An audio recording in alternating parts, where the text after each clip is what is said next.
kita berdoa. Terpujilah Engkau ya Allah Tuhan kami, yang kami sembah di dalam nama Yesus Kristus Tuhan kami. Kami mengucap syukur atas segala berkat yang masih kami rasakan hingga saat ini, di mana Tuhan masih memperbolehkan kami untuk bersekutu memuji Engkau di ibadah pertanian kami di rumah masing-masing. Kiranya Roh Kudus-Mu Tuhan menerangi hati kami, agar kami mengerti akan firman Tuhan, sehingga firman Tuhan menjadi benih yang baik dalam kehidupan kami setiap hari. Berfirmanlah Engkau Tuhan, karena kami akan mendengarkan. Amin. Bapak Ibu Saudara yang terkasih di dalam nama Yesus Kristus Tuhan kita, mari kita buka yang menjadi nas khotbah buat kita pada malam hari ini, tertulis di Lukas pasal 18 ayat 1 sampai ayat 8. Demikian firman Tuhan. Yesus mengatakan suatu perumpamaan kepada mereka untuk menegaskan bahwa mereka harus selalu berdoa dengan tidak jemu-jemu.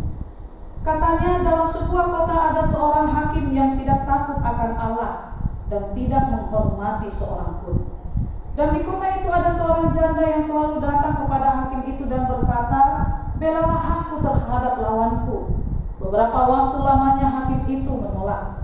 Tetapi kemudian ia berkata dalam hatinya, "Walaupun aku tidak takut akan Allah dan tidak menghormati seorang pun, namun karena janda ini menyusahkan aku, baiklah aku membenarkan dia, supaya jangan terus saja ia datang dan akhirnya menyerang aku."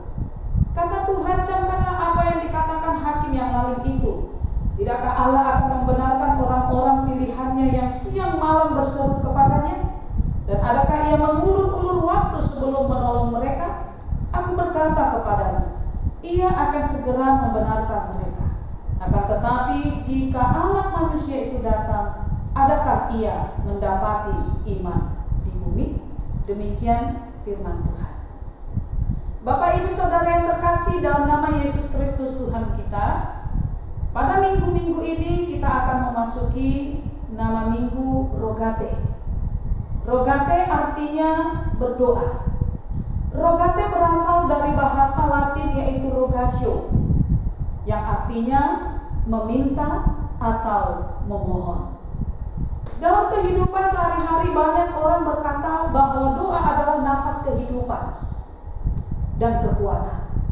Jika doa adalah nafas kehidupan bagi kita, maka kita harus selalu berdoa dengan tidak jemu-jemu. Karena melalui doa kita dapat menyampaikan segala ucapan syukur atas penyertaannya dalam hidup kita. Serta melalui doa kita memohon pengampunan akan dosa yang kita lakukan kepadanya. Dan kita juga mengakui bahwa hidup di dalam doa sangat kita perlukan, karena doa sangat besar kuasanya. Yakobus 5 ayat 16b berkata, doa orang yang benar bila dengan yakin didoakan sangat besar kuasanya. Tetapi kita harus ingat, bukan doa itu yang berkuasa, melainkan Allah yang memberikan apa yang kita minta di dalam doa. Doa itu dapat kita ibaratkan seperti sebuah kabel. Bola lampu tidak dapat bercahaya dari dirinya sendiri, tetapi setelah bola lampu dikontakkan ke generator, lalu bola lampu punya kekuatan dan menyala sehingga memberikan cahaya. Demikian halnya dengan doa.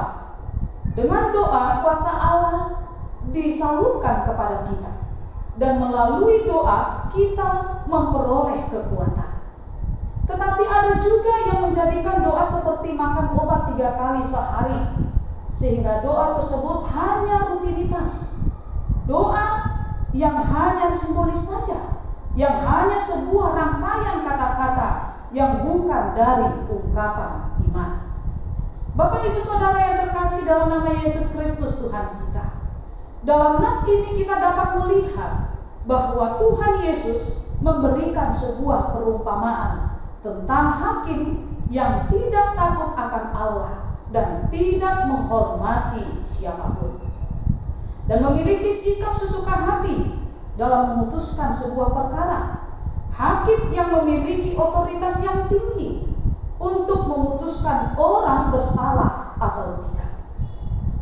Kemudian hakim itu diperhadapkan dengan seorang janda yang tahu diri, yang tidak pernah berputus asa dalam meminta pertolongan dan belas kasihan atas perkaranya.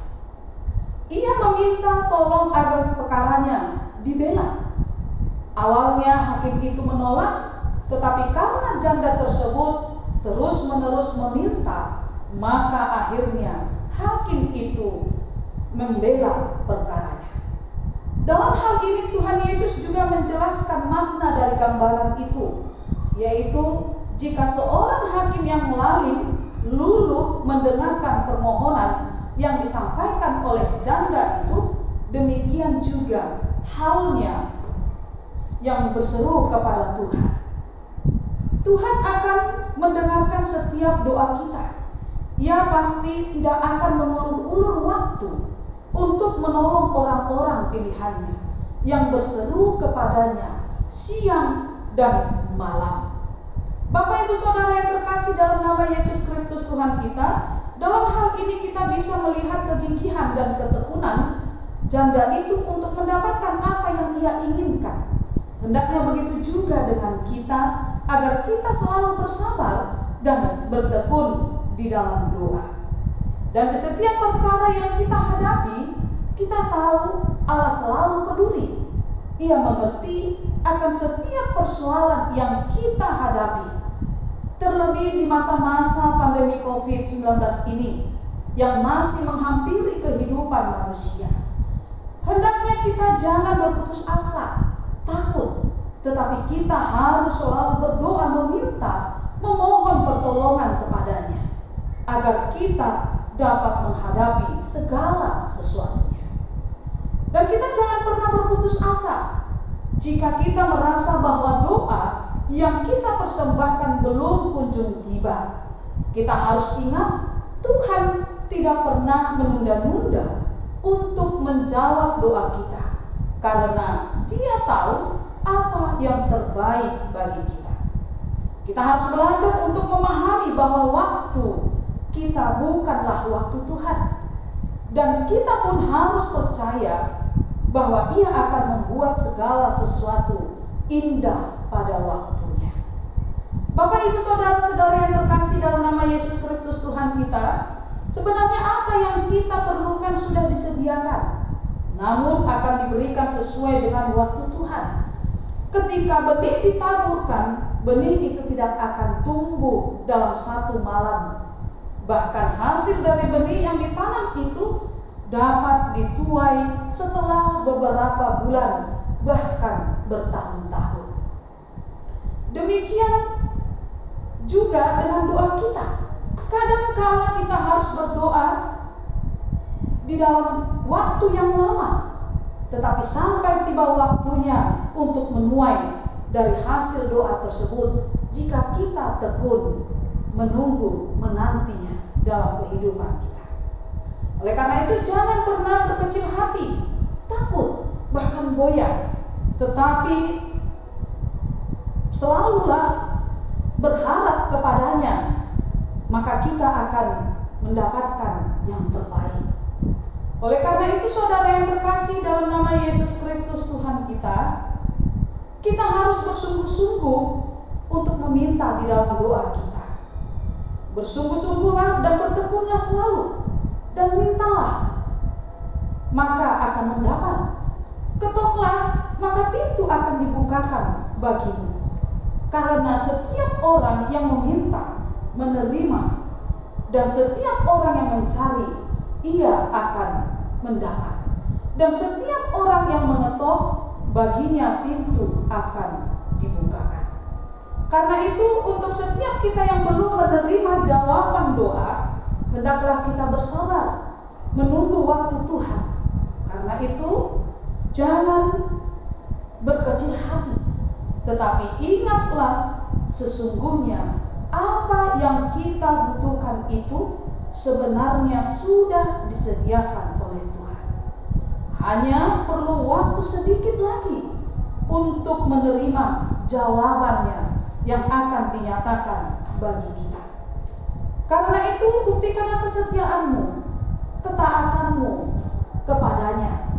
dan berdoalah dengan tidak jemu-jemu.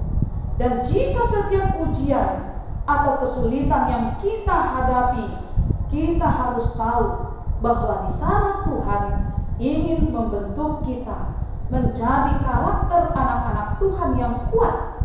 Karena itu, sebesar apapun persoalan yang kita hadapi, di dalam Tuhan selalu ada jalan keluar.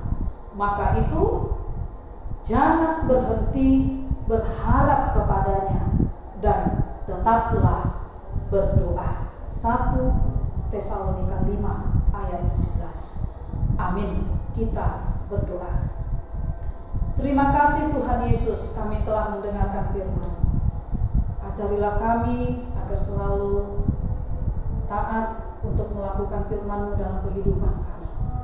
Jangan biarkan kami Tuhan lengah akan setiap persoalan yang kami hadapi, tetapi ajarilah kami agar selalu memohon, meminta melalui doa yang kami persembahkan kepadamu, agar setiap tantangan yang kami hadapi dapat kami lewati melalui kuasa Roh Kudus. Berkatilah kami Tuhan, dan lindungilah kami dalam satu malam hari ini. Dan ampunilah juga dosa dan pelanggaran kami, agar kami layak menerima berkat. Di dalam nama Yesus kami telah berdoa.